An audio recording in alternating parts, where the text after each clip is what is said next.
কলকাতায় যে কোনো কিছু নতুন হলে আমার খুব ভালো লাগে, আমি আগেও বলেছি। আর দিস ইজ আ ওয়ান্ডারফুল। আমি এভি দেখলাম, আমি স্কুলটা সম্পর্কে একটু জেনেছি।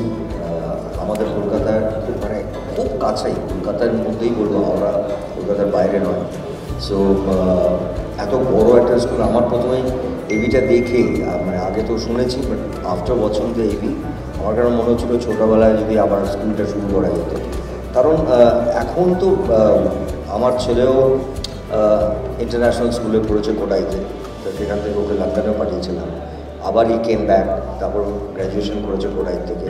সো ইন্টারন্যাশনাল স্কুল এবং এই ধরনের স্কুল যেখানে এক্সপোজারটা ইন্টারন্যাশনাল, কারণ এখন এডুকেশন সিস্টেমটাই পাল্টে গেছে। আমি আমার মতন করে বলতে পারি যে আমি খুব বেশি জানি না, বাট আমার কাছে বারবার মনে হয় যে একটি স্টুডেন্ট যখন আসে, যেটা এখন হচ্ছে আমাদের সময় শুধুমাত্র পড়াশোনা, উইচ ইজ ভেরি ইম্পর্টেন্ট, কিন্তু পড়াশোনার সঙ্গে সঙ্গে তার যদি কোনো এক্সট্রা ক্যারিকুলাম বা তার যদি এক্সট্রা কোনো ট্যালেন্ট থাকে। আমি এক্ষুনি আলোচনা করছিলাম যে আমার ছেলে গ্র্যাজুয়েশন করেছে, কিন্তু তার সঙ্গে সঙ্গে ও আর একটা স্পেশাল থিয়েটারের জন্যে একটা অ্যাওয়ার্ড পেল। সো কারো থিয়েটার, কারো গান, কারো এইটাও না স্কুল আজকাল প্রচণ্ড, মানে ইন্টারন্যাশনাল স্কুলগুলো আমরা আগে থেকেই জানতাম, বাট আমাদের ইন্ডিয়াতেও এখন যে স্কুলগুলো শুরু হচ্ছে, তারা কিন্তু ওই ট্যালেন্টটাকে খুঁজে বার করে এবং তাদেরকে স্পেশালি সেটার উপরে ওয়ার্ক করায়, সো দ্যাট ওরা যখন স্কুল থেকে বেরোচ্ছে তারা অনেকটা তৈরি।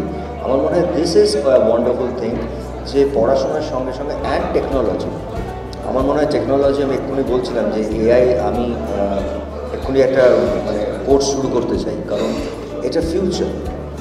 আমরা যখন মোবাইল হাতে নিই, আমরা মোবাইলটা জানতাম না কী করে মোবাইল ব্যবহার করতে হয়, কারণ আমাদের কোনো এক্সপোজার ছিল না। আজকে আমরা জানি। আজকাল বাচ্চাদেরকে একটা প্রশ্ন করলে আমরা উত্তর দেওয়ার আগে ওরা গুগল করে বলে দিচ্ছে। তো ওয়ার্ল্ড ইজ চেঞ্জিং।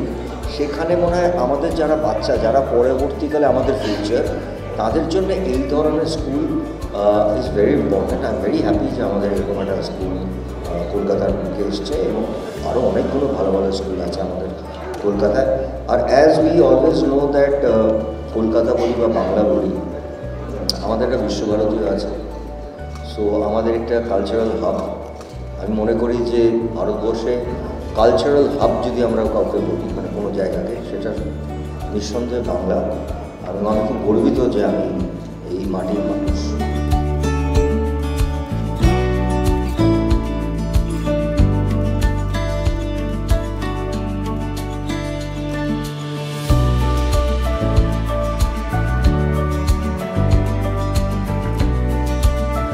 আমার মনে হয় বর্ণপরিচয় পড়ানো যেরকম ইম্পর্টেন্ট, শেক্সপিয়ার পড়ানো খুব ইম্পর্টেন্ট। কারণ আজকের দিনে দাঁড়িয়ে বাচ্চারা যেরকম, মানে আমি একেবারেই ব্যক্তিগতভাবে পছন্দ করি না কোনো পেরেন্টসরা বলেন যে আমার বাচ্চা আসলে বাংলাটা বোঝে না, এটা আমি পছন্দ করি না। কারণ আমার ছেলে ক্লাস 5 থেকে গ্র্যাজুয়েট করেছে কলকাতার বাইরে, কিন্তু ও ফেলুদাটা মুখস্থ করেছে এবং ইংলিশটা মুখস্থ করেছে। তো এটাও সম্ভব, কিন্তু অ্যাট দ্য সেম টাইম শুধু ইংলিশ বলবো না, ইংলিশ বলি, ফ্রেঞ্চ বলি, অন্যান্য। আজকের দিনে বাচ্চাদের ভবিষ্যৎটা তো আন্তর্জাতিক হয়ে গেছে, সেটা কিন্তু কোথাও বাইরে গিয়ে নয়, ওদেরকে ইন্টারাক্ট করতেই হবে। তো সেটাও খুব important. So both are very important in a way. এবং আই এম শিওর যে যারা বাংলায় স্কুল বানাচ্ছেন, তাদের কাছে তারা বাংলার উপরেও নজর রাখবেন। এটা ডিপেন্ড করে তার পেরেন্টদের উপরে, যারা কোনটা নিতে চায়। কেউ হিন্দি নিতে চায়, আমরা ছোটোবেলায় হিন্দি পড়তাম, অথবা সংস্কৃত, অথবা বাংলা। এটা শিওরলি তারা টেক কেয়ার করবে। এবং ফ্রেঞ্চ হতে পারে, অন্য কোনো ভাষা হতে পারে, মানে স্কুলটাই তো নিউবর্ন করবে। অ্যান্ড আই জাস্ট কেম, দেখতেই পাচ্ছেন যে কর্ণধার ভীষণই ইয়াং। এদের একটা ফিউচার, এদের একটা লিগেসি আছে। School it's not that their first time school বানাচ্ছে, আমার বাবা একজন লিগেসি আছে তার স্কুলে। আই এম শিওর ও এটাকে আজকের মতন করে বানাচ্ছে। And I am sure he will do something which will cater for lot of people. আমার আর ছোটোবেলা আমার মনে আছে, আমরা যখন জেভিয়ার্সে পড়তাম, সেখানেও তো জেভিয়ার্সের মানে একটা তার একটা নিজস্ব জায়গা থাকতো। কিন্তু আমাদের ছুটির পরে আমাদের বই, আমাদের যে ক্লাসের বইগুলো আমাদের বলাই হতো ফাদারকে দিয়ে দেওয়ার জন্য, যখন আমাদের ক্লাস শেষ হয়ে গেল, সেইগুলো আবার আর একটা সেকশন অফ স্টুডেন্টকে সেটাকে ভাগ করে পড়ানো হতো। I think they will also do all this kind of a thing to help out real talent, বা যার হয়তো অর্থ নেই সেই অর্থে। I'm sure they will do something to take them in the board.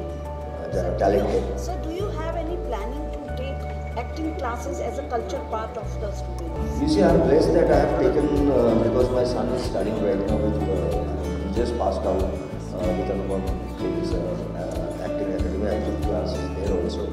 So in future, if they allow me to do something like that on acting, it will be my pleasure. It will be my That would be wonderful. yes, I'm sure that this is. For the I think students. I have done it in IFFI also, as you know, that I have taken a master class.